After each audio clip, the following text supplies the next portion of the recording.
sensiz olmur, sensiz zamanda olmur.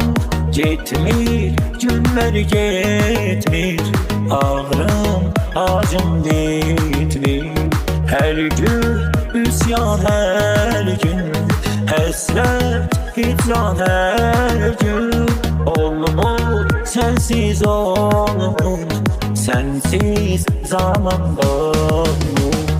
Sen necəsən, hardasan, düşünürəm gecə gündüz. Mənim cavabsız qalan suallarım da sənsən.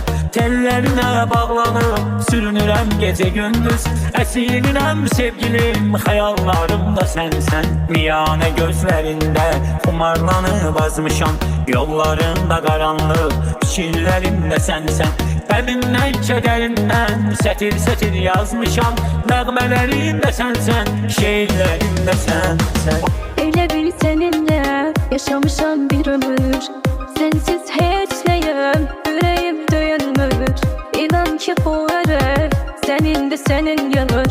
Sensiz bir dənəm, bu dünya mənə dar. İstəsən ölərəm, yaşarkən öldürdün.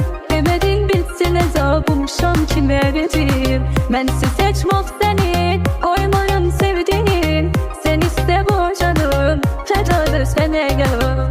Sen iste bu canım, fedadır sənə yanım.